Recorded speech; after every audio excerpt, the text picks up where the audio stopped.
Huu ni wakati wetu wa kupinda huo mkunjo wa historia kwa mikono yetu wenyewe, kwa umoja wetu, kwa ujasiri wetu, kwa imani yetu na haki. Tutashinda, sio kwa sababu ni rahisi, bali kwa sababu ni sahihi. Tanzania inasimama kwenye njia panda ya kihistoria. Ni wakati ambao taifa linajiuliza maswali mazito. Je, mamlaka bado yanatoka kwa wananchi? Je, katiba bado ipo na inalinda haki za raia? Je, amani inayotamkwa ni ya kweli au ya kupumbaza na bado inasimama juu ya haki na ridhaa ya wananchi? Mwaka wa 2025 haukuwa mwaka wa kawaida. Ulikuwa mwaka ambao mkataba wa kijamii kati ya dola na mwananchi ulipimwa kwa uzito wake. Ulikuwa ni mwaka wa maamuzi magumu, maumivu makubwa, lakini pia mwamko wa kihistoria wa dhamira ya Watanzania ya kudai haki, uhuru na demokrasia ya kweli. Kwa niaba ya Chama cha Demokrasia na Maendeleo, Chadema, napenda kuwashukuru kwa dhati wananchi wetu, viongozi wetu katika ngazi zote na Watanzania wote waliokataa kunyamaza mbele ya dhuluma. Uvumilivu wenu, ujasiri wenu na imani yenu katika haki ni ushahidi kwamba tumaini la taifa hili bado liko hai. Demokrasia ya ndani, mfano wa Tanzania tunayoitaka. Watanzania wenzangu, mwaka wa 2025 ulianza kwa Chadema kuandika historia muhimu katika demokrasia ya ndani ya chama. Kupitia mkutano mkuu wake wa taifa, wanachama walitumia haki yao ya msingi ya kidemokrasia kuchagua viongozi wao kwa uhuru, uwazi na uwajibikaji. Katika mchakato huo, ndugu Tundu Antipas Lissu alichaguliwa kuwa mwenyekiti wa taifa wa Chadema, akirithi uongozi kutoka kwa ndugu Freeman Aikaeli Mbowe ambaye alikitumikia chama kwa takriban miaka 21 kwa ujasiri na kujitoa sana. Sambamba na hilo, mimi John Wegesa Heche nilichaguliwa kuwa makamu mwenyekiti bara, ndugu Saidi Mzee kuwa makamu mwenyekiti Zanzibar, na baraza kuu la chama liliwathibitisha ndugu John Mnyika kuwa katibu mkuu, ndugu Amani Gorugwa kuwa naibu katibu mkuu bara, ndugu Ali Ibrahim Juma kuwa naibu katibu mkuu Zanzibar, na pamoja na wajumbe 5 wa kamati kuu ya chama. Uchaguzi huu haukuwa tukio la kichama pekee. Ulikuwa ni ushahidi wa vitendo kwamba demokrasia inawezekana Tanzania, kwamba taasisi zinaweza kuheshimu katiba zao, zinaweza kubadilika kwa amani, na kwamba tofauti za mawazo zinaweza kusimamiwa kwa heshima. Hii ndiyo Tanzania tunayoitaka. Ndugu Tundu Antipas Lissu kama haki nchini. Hata hivyo, watesabu ili ing'ae, ili iendelee kung'aa, na thamani ya Tundu Lissu anaendelea kuwa dhahabu inayoendelea kuongezeka thamani. Pia ni tunu ya taifa hili katika mapambano ya kudai utawala wa demokrasia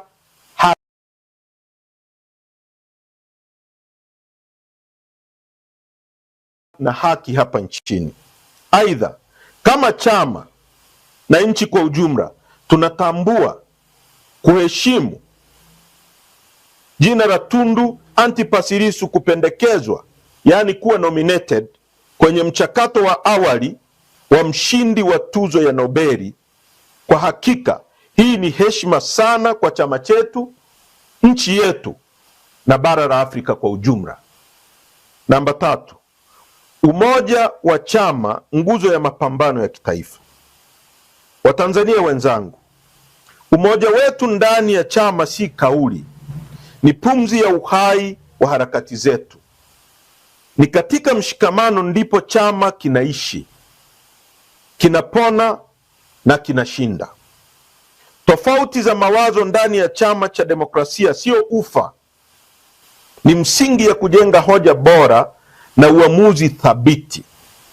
Tunapokubaliana kutofautiana kwa heshima na kusimama pamoja mara baada ya maamuzi yanapofikiwa, tunaifanya Chadema iwe bora zaidi.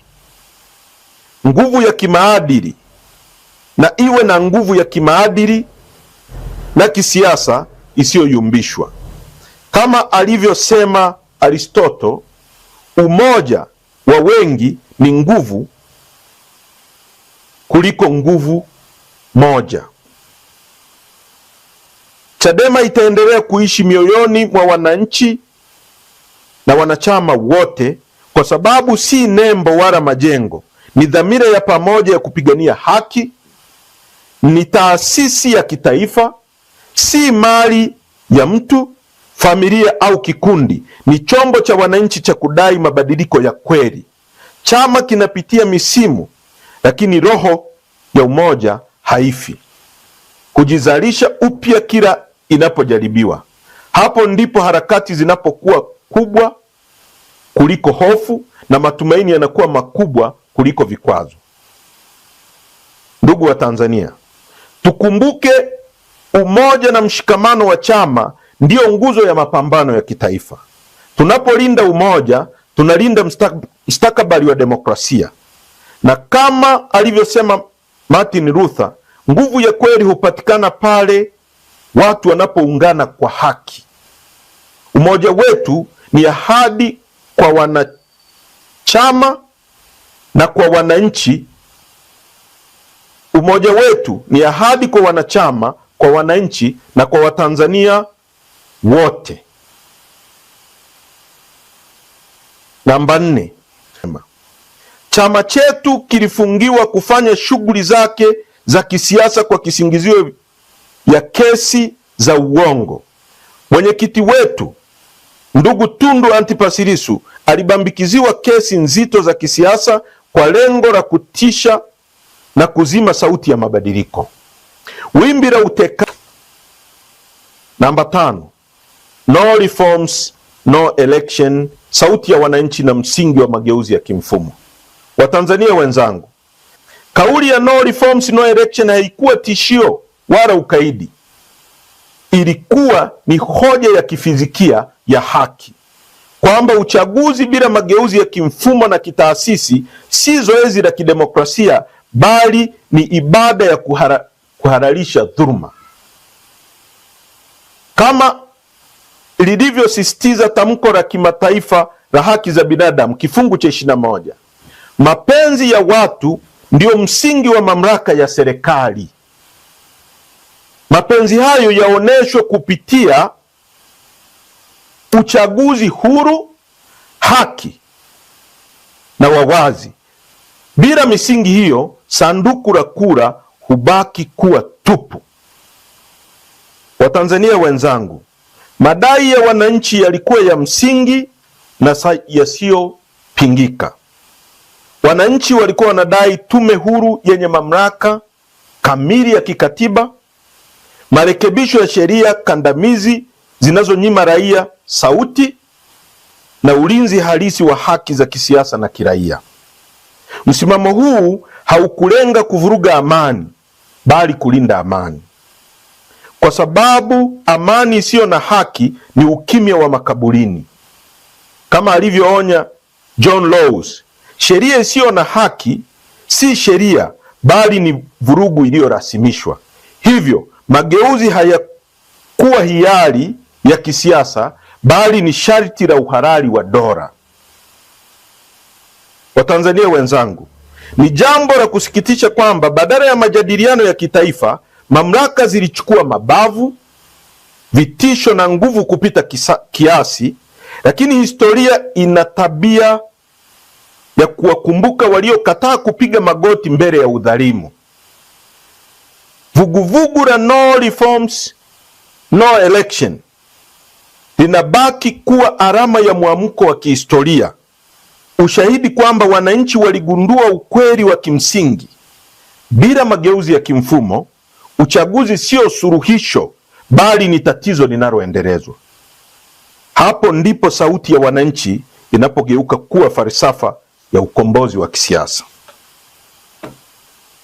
Ni namba zinazolingana na nchi zilizoko kwenye migogoro ya silaha au vita ya wenyewe kwa wenyewe. Katika mataifa yanayojitambulisha kama ya amani na utulivu kisiasa, hata vifo 10 vya kisiasa huibua uchunguzi wa kimataifa na misukumo ya uwajibikaji. Hivyo basi, kilichotokea Tanzania kinakiuka hadhi yake kama nchi ya amani na kinaiweka katika ramani ya dunia kama taifa lililoshindwa kulinda uhai wa raia wake. Watanzania wenzangu, haya siyo matukio ya kawaida ya kisiasa. Ni makosa makubwa ya ubinadamu yanayopingana na misingi ya haki za binadamu inayotambuliwa kimataifa. Ndio maana Chadema inasisitiza uchunguzi huru, unaoaminika na wenye uwakilishi wa kimataifa, kwa sababu kiwango cha madhara kimevuka uwezo wa taasisi za ndani kujihakiki zenyewe. Taifa lolote linalojali heshima ya watu wake, linalojali heshima yake duniani, haliwezi kunyamazia damu ya raia wake ikimwagika bila ukweli na uwajibikaji. Na hapa kuna ukweli mchungu kwa watawala. Damu ya raia inapomwagika bila majibu, majonzi ya familia yanapogeuka takwimu za kutisha, na kilio cha wahanga kinaponyamazishwa na dola, serikali hupoteza sio tu uhalali wake kutawala, bali pia utu wa kimaadili wa kuongoza binadamu wenzao. Tunadai haki kwa wahanga, kwa waliopoteza viungo vyao, na kwa familia zilizobaki na majonzi yasiyo na majibu. Taifa haliwezi kujengwa juu ya damu ya raia wake na haki ikacheleweshwa kwa vigezo vya kitaifa na kimataifa. Hiyo ni haki iliyonyimwa. Namba 7, maumivu ya wananchi, demokrasia na maisha ya kila siku. Watanzania wenzangu, uchaguzi batili hauishii kwenye siasa pekee. Huingia moja kwa moja kwenye tumbo la mwananchi na heshima ya maisha yake ya kila siku. Ndiyo chanzo cha mkulima kukosa soko la mazao yake licha ya jasho lake, kijana kukosa ajira hata akiwa na elimu, mama kushindwa kulipa ada ya mtoto, na mfanyabiashara mdogo kunyimwa mtaji kwa mifumo isiyo na haki. Takwimu huonesha mwelekeo huu kwa ukali. Pale uwazi na uwajibikaji vinapodhoofika, uwekezaji hushuka na mapato ya kaya hupungua na gharama za maisha hupanda. Mizigo unaobebwa na wananchi wa kawaida, huu ni mzigo unaobebwa na wananchi wa kawaida, si watawala. Watanzania wenzangu, demokrasia ikifa, uchumi hufa. Haki ikikandamizwa, matumaini yanakufa, na hofu ikitawala, maendeleo husimama. Hizi si kauli za kisiasa pekee, bali ni ukweli unaothibitishwa na uzoefu wa mataifa mengine. Nchi zenye chaguzi huru na taasisi imara huongeza ajira, hupunguza umaskini na kuboresha huduma za jamii.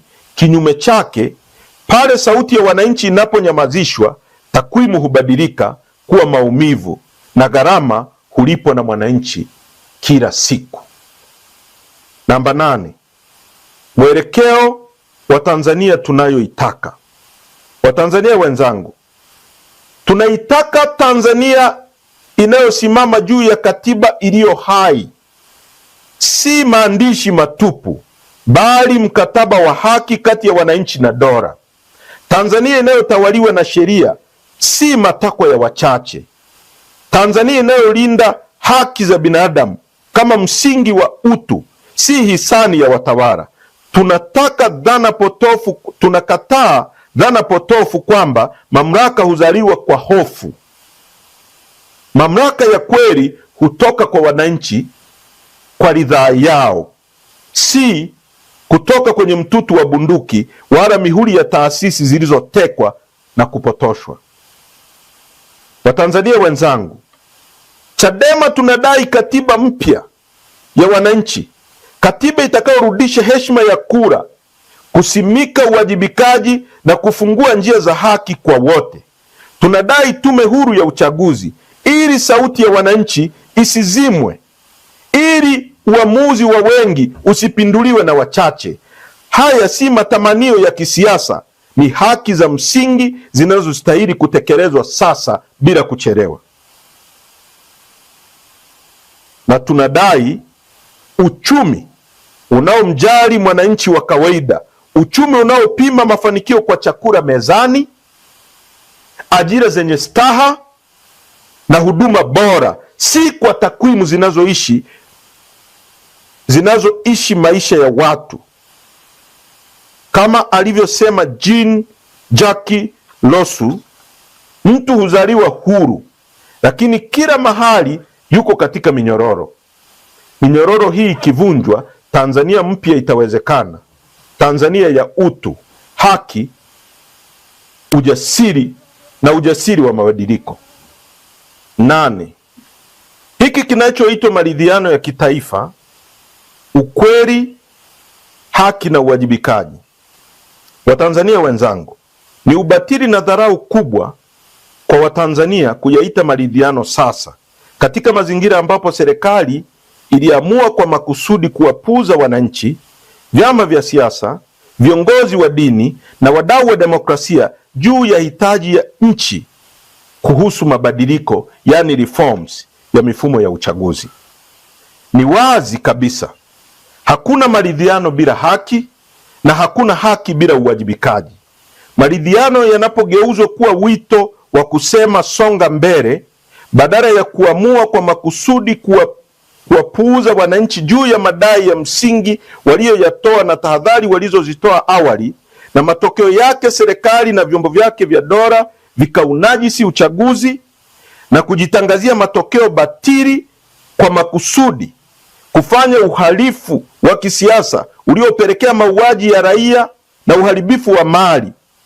Wito huo wa maridhiano ni wa kupumbaza na hauna ukweli nyuma yake. Maridhiano bila kukiri makosa na kuwajibisha waliotenda makosa, hapo maridhiano hugeuka kuwa aina ya ukandamizaji wa kumbukumbu wa mambo yaliyotokea. Watu wameuawa kwa maelfu, watu wamekuwa vilema, wamesingiziwa kesi za uongo, za uhaini. Taifa linaomboleza kwa machozi ambayo mpaka leo hayajakoma. Kama chama tulishauri kuwa ni vyema familia za wote waliouawa na kupata vilema zipewe fidia kama sehemu ya kuonesha kujali utu wa mtu. Tunafahamu haki si kulipiza kisasi. Haki ni kurejesha utu wa waathirika na imani ya wananchi katika taasisi za dola. Bila uwajibikaji wa waliohusika, iwe ni kupitia vyombo vya haki, tume huru za ukweli au marekebisho ya taasisi, maridhiano hubaki kuwa kauli ya kisiasa, si mkataba wa kijamii. Chadema tunaendelea kuomboleza nanyi wa Tanzania katika huzuni tuliopitia wote, na tutaendelea kuwapa faraja na matumaini kuwa iko siku itafika, hakika kila uovu, ukatili na hila itawajibishwa na haki kwa haki, na taifa litafikia kilele cha furaha na maendeleo ambayo tunayasubiri kwa muda mrefu sana. Chadema, chama chenu, hakitakuwa tayari kwa maridhiano yenye kupumbaza, kuhadaa, yenye ulaghai na yenye kuondoa taifa kwenye ukweli na haki. Kamwe hatutawasaliti wa Tanzania. Namba 9, mwelekeo wa harakati za Chadema. Watanzania wenzangu, Chadema itaendelea kuwa sauti huru, imara na yenye ya kuaminika ya wananchi, si kwa maneno bali kwa vitendo vinavyogusa maisha halisi ya Watanzania. Katika zama hizi za siasa mpya zinazotawaliwa na teknolojia, taarifa na mabadiliko ya kasi ya kijamii, Chadema inajitambulisha kama harakati ya kisiasa, yani modern political movement, inayosikiliza wananchi, inajifunza kutoka kwao na inayowapa jukwaa la kushiriki kikamilifu maamuzi yanayowahusu. Siasa za kizazi kipya haziridhishwi tena na kauli za jumla au ahadi zisizokuwa na mifumo ya utekelezaji. Zinahitaji uwazi, uwajibikaji na uongozi unaoonekana na unaogusika, unaojibu changamoto za sasa kama ajira, gharama za maisha, haki za kidijitali na usawa wa kijamii. Katika mwelekeo huo, Chadema itaendelea kujenga na kuimarisha ushirikiano mpana wa kimkakati na vyama vya siasa vinavyoamini katika demokrasia ya kweli, asasi za kiraia, taasisi za kidini, wanazuoni, wanahabari na jumuiya za kimataifa. Ushirikiano huu si wa kimaslahi ya muda mfupi, bali ni sehemu ya falsafa ya siasa shirikishi, yani inclusive politics, inayotambua kuwa mapambano ya haki, demokrasia na maendeleo hayawezi kushindwa kwa chama kimoja pekee. Katika dunia ya leo ambapo demokrasia inakabiliwa na changamoto mpya kama kudhibiti taarifa, siasa za hofu, kudhoofisha taasisi, Chadema itaendelea kusimama kama nguzo ya kulinda maadili ya utawala wa sheria na haki za binadamu. Zaidi ya yote, Chadema inatambua kuwa mustakabali wa mabadiliko ya kweli upo mikononi mwa kizazi kipya. Hivyo, tutawekeza kwa makusudi katika kuandaa, kulea na kuwezesha vijana, hasa kizazi cha Gen Z, ili wawe si watazamaji wa siasa, bali wawe wabunifu, wapangaji na waendeshaji wa ajenda za mabadiliko. Hiki ni kizazi kilichokulia katika dunia ya kidigitali, chenye ufahamu mpana wa haki, chenye ujasiri wa kuuliza maswali magumu na kisichokubali tena siasa za mazoea. Chadema itaendelea kuwajengea vijana hawa misingi ya uongozi unaochanganya maadili, maarifa, ubunifu, ili wabebe bendera ya mabadiliko kwa ujasiri na maarifa na maadili, si kwa jaziba tu, bali kwa dira, nidhamu, uelewa wa kina wa changamoto za taifa. Kwa kufanya hivyo, Chadema inajipambanua si tu kama chama cha upinzani, bali kama harakati ya kizazi na fikra inayounganisha ndoto za vijana na matumaini ya taifa zima.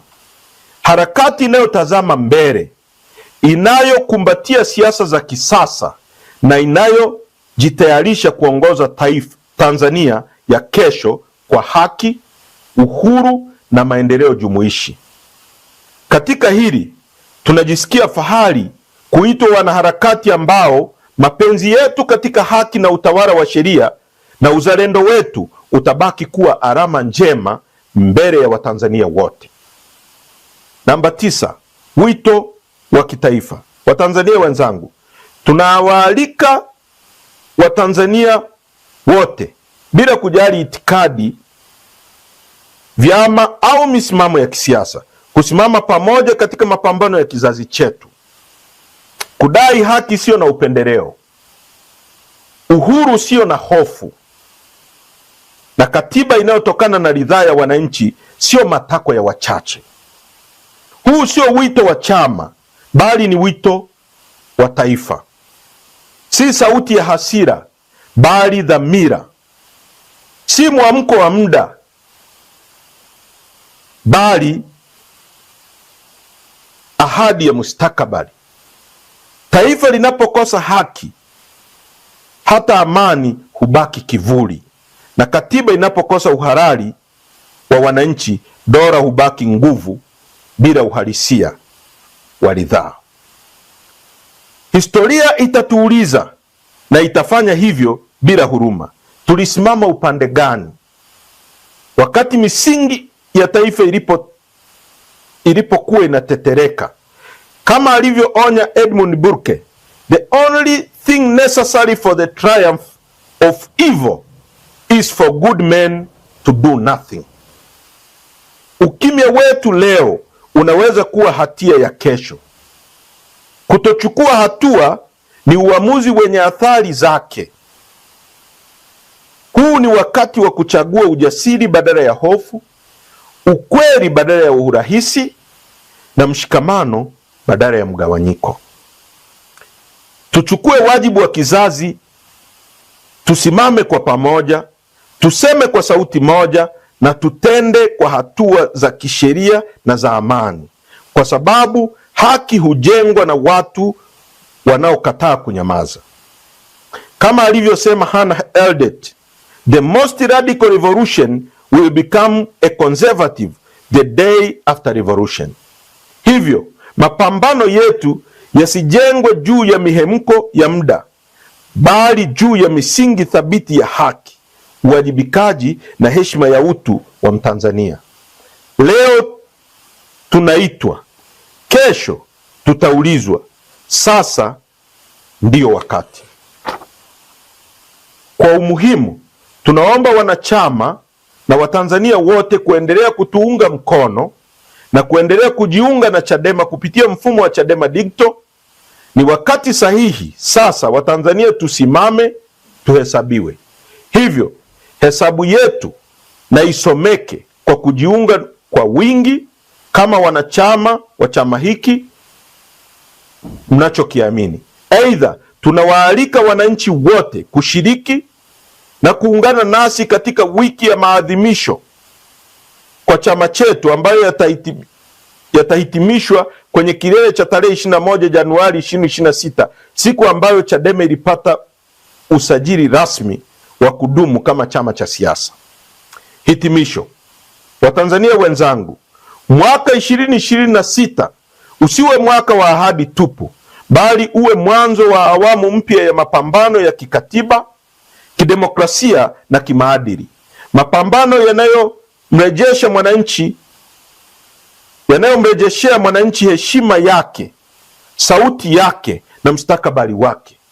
Historia imetufundisha jambo moja lisilopingika: hakuna dola iliyokuwa kubwa kuliko haki, na hakuna nguvu iliyokuwa imara kuliko umoja wa wananchi walioamua kusimama upande wa ukweli. Tukiwa wamoja, tukijawa na ujasiri wa kusema kweli, na tukiwa na imani isiyotikisika katika haki, tutavunja ukimya wa hofu na minyororo ya udhalimu. Kama alivyosema Martin Luther, the arc of moral universe is wrong, but it bends toward justice. Huu ni wakati wetu wa kupinda huo mkunjo wa historia kwa mikono yetu wenyewe. Kwa umoja wetu, kwa ujasiri wetu, kwa imani yetu na haki, tutashinda. Sio kwa sababu ni rahisi, bali kwa sababu ni sahihi. Mungu ibariki Tanzania, Mungu ibariki Chadema. Asanteni kwa kunisikiliza.